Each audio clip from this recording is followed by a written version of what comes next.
Assalamualaikum warahmatullahi wabarakatuh dan semangat pagi. Bertemu lagi dengan Bapak pada mata pelajaran pekerjaan dasar teknik otomotif. Pertemuan sebelumnya kita sudah belajar terkait dengan klasifikasi hand tools atau perawatan peralatan tangan. Jadi kita sudah mengklasifikasi jenis-jenis hand tools yang kita gunakan pada perbengkelan otomotif. Nah, untuk materi selanjutnya itu kita akan belajar terkait dengan power tools.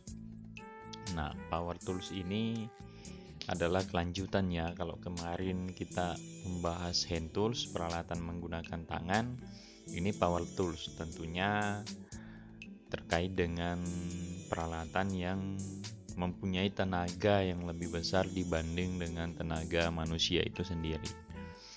Nah, semoga sebelumnya sudah mengisi daftar hadir yang telah Bapak sediakan supaya nanti bisa didata bahwa siswa ini aktif.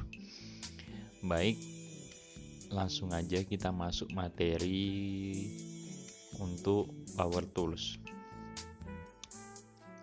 Nah, untuk power tools, yang dimaksud dengan power tools itu adalah peralatan dengan tenaga mesin atau peralatan yang sumber tenaganya bukan berasal dari manusia itu sendiri, tapi dengan bantuan misalkan tenaga listrik, bisa dari tenaga hidrolik, ataupun dengan sistem pneumatik.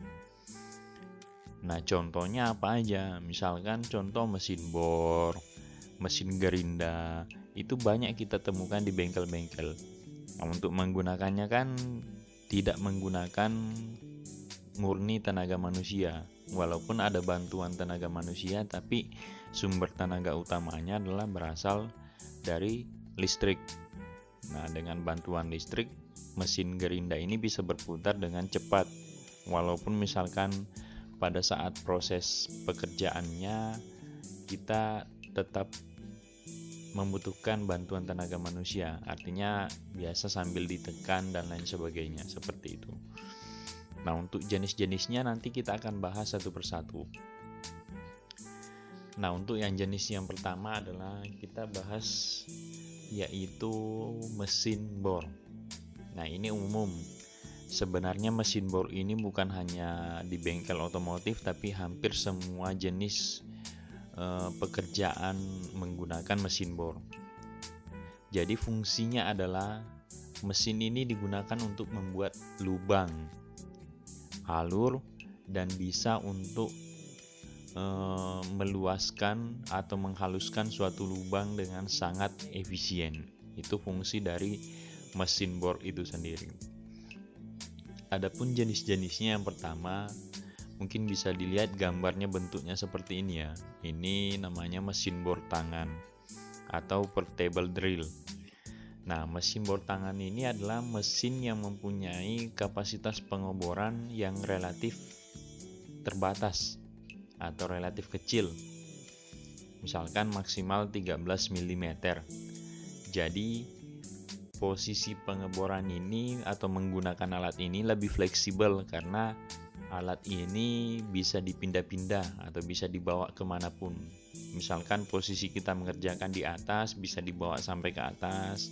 Posisi kita mengerjakan di bawah unit, misalkan dibawa dump truck, itu bisa. Nah, kemudian penggerak ini umumnya menggunakan motor listrik. Jadi sumber utamanya adalah motor listrik. Nah, untuk perkembangannya, sebelum-sebelumnya menggunakan kabel, biasanya dicolok ke colokan listrik. Tapi sekarang sudah banyak yang menggunakan baterai. Jadi baterainya hanya dicas, jika sudah penuh itu bisa dibawa tanpa menggunakan colokan. Jadi posisi mati lampu tetap bisa digunakan. Namun biasanya harganya relatif lebih mahal untuk yang pakai baterai. Seperti itu. Jadi bentuknya seperti ini. Ini namanya mesin bor tangan atau portable drill. Untuk cara penggunaannya nanti akan ada video di akhir materi. Nah, kemudian yang kedua adalah mesin bor duduk. Nah, fungsinya ini kurang lebih sama dengan mesin bor yang tadi. Hanya alat yang mesin bor duduk ini akan sulit dibawa kemana-mana karena tentunya berat ya, berat untuk dibawa kemana-mana, tidak mungkin digunakan dibawa misalkan dump truck, tidak mungkin bisa digunakan. Biasanya mesin bor ini digunakan di workshop, artinya sudah ada tempatnya, sudah ada mejanya. Jadi alat yang atau benda kerja yang akan kita lubangi itu yang dibawa ke mesin bor ini. Adapun perlengkapan utamanya itu adalah kunci bor, kemudian ada pengukur diameter, kemudian ada sistem pelumasan dan mata bornya sendiri. Nah, seperti ini gambarnya. Namun ini yang digambar ini adalah yang sudah memiliki istilahnya fungsi-fungsi yang banyak ya. Namun yang untuk mesin bor duduk yang biasa itu biasanya bentuknya tidak sebesar ini. Artinya kurang lebih sama tapi relatif lebih kecil daripada yang mesin bor seperti ini. Nah, seperti itu. Jadi untuk mesin bor itu sendiri ada dua macam. Yang pertama adalah mesin bor portable, kemudian mesin bor duduk. Untuk sumber tenaganya, kedua-duanya mesin ini menggunakan sumber listrik sebagai sumber tenaga utama. Namun tentunya masih dengan bantuan manusia. Tidak mungkin mesin ini melakukan penekanan sendiri tanpa bantuan manusia. Seperti itu. Hanya mempermudah pekerjaan yang dilakukan oleh manusia itu sendiri. Nah, kemudian kita lanjut yang kedua. Untuk yang kedua adalah mesin gerinda. Nah, ini mesin gerinda. Gambarnya seperti ini. Mesin gerinda. Mesin gerinda ini fungsinya adalah untuk menggerinda benda kerja. Umumnya yang digunakan untuk bengkel otomotif itu ya adalah untuk menghaluskan atau memotong benda kerja seperti itu. Misalkan ada plat logam yang akan kita haluskan, biasanya menggunakan mesin gerinda ini. Atau misalkan bekas pengelasan kita akan haluskan, biasanya menggunakan mesin gerinda. Ataupun untuk memotong benda kerja ya. Nah, seperti itu. Karena untuk mata gerindanya ini bisa diganti untuk memotong ataupun menghaluskan. Namun untuk perkembangannya ada juga yang menggunakan, sebenarnya namanya bukan gerinda tapi bentuknya hampir sama. Biasanya digunakan untuk poles mobil, itu ada bentuknya kurang lebih seperti ini. Namun tentunya bedanya adalah di mata gerindanya, tapi itu lain gerinda namanya, hanya bentuknya yang sama. Nah, kemudian untuk jenis-jenisnya sendiri ada beberapa macam. Di sini Bapak gambarkan dua macam. Yang pertama adalah mesin gerinda tangan. Nah, fungsinya adalah untuk pengerjaan akhir atau finishing. Nah, gerinda ini banyak digunakan di bengkel las sebagai proses akhir suatu pekerjaan. Atau bengkel karoseri mobil, mesin gerinda ini digunakan untuk membersihkan percikan las atau meratakan hasil las seperti itu. Begitupun nanti di workshop teknik alat berat atau workshop perusahaan seperti itu. Nah, tentunya ini sumber tenaganya juga dari listrik ya, sumber tenaganya dari listrik. Kemudian biasanya alat ini sistemnya kurang lebih sama dengan yang tadi, mesin bor portable, jadi bisa dibawa kemanapun. Dan ini juga masih menggunakan colokan listrik sebagai sumber utamanya. Nah, kemudian lanjut yang kedua adalah mesin gerinda duduk. Nah, mesin gerinda duduk ini memiliki fungsi utama adalah untuk mengasah. Biasanya kalau yang bentuknya seperti ini, Ini hanya untuk mengasah, tapi ada juga mesin gerinda potong yang memang khusus untuk memotong, tapi bentuknya tidak seperti ini. Biasanya umum di bengkel-bengkel las untuk memotong besi plat baja yang lebih besar. Nah, itu bukan duduk namanya, tapi dia bisa digeser-geser, hanya alatnya lumayan berat. Nah, biasanya digunakan untuk mengasah mata bor, bukan hanya mengasah mata bor, tapi misalkan obeng misalkan akan dilancipkan kembali. Nah, itu yang digunakan adalah mesin gerinda duduk. Nah, mesin gerinda duduk ini biasanya dipasang permanen di atas meja bangku atau meja kerja, seperti itu. Sumber utamanya sama, menggunakan listrik juga, seperti itu. Nah, sekarang kita lanjut. Yang ketiga adalah kompresor udara. Nah, kalau yang ini pasti umum di bengkel-bengkel sepeda motor, tambal ban, bengkel mobil, semuanya pasti mempunyai kompresor. Bukan hanya bengkel, tapi tempat-tempat Diko misalkan itu sudah mempunyai kompresor semua.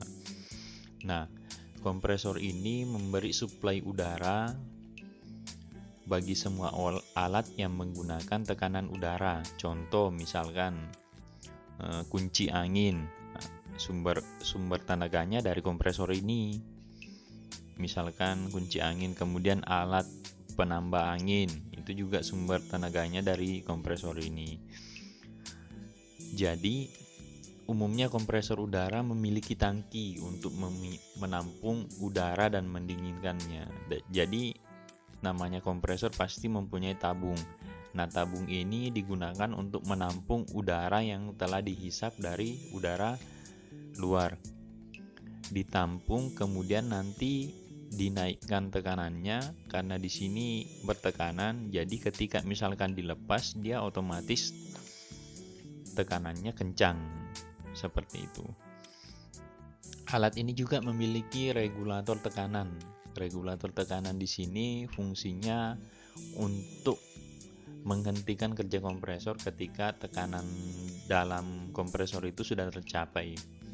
Jadi dia mesinnya itu mati otomatis ketika istilah bahasa ininya udaranya sudah penuh di dalam tabung penyimpanan ini. Karena jika tidak dihentikan mesinnya, dia akan menghisap udara terus masuk. Nah, ketika di sini over tekanannya atau tekanannya berlebihan, itu bisa saja mengakibatkan ledakan pada kompresor ini, dan itu sangat berbahaya, seperti itu. Tapi di sisi lain ada juga sistem katup pengamannya. Jadi ada sistem katup pengaman otomatis untuk melepas udara dari tangki.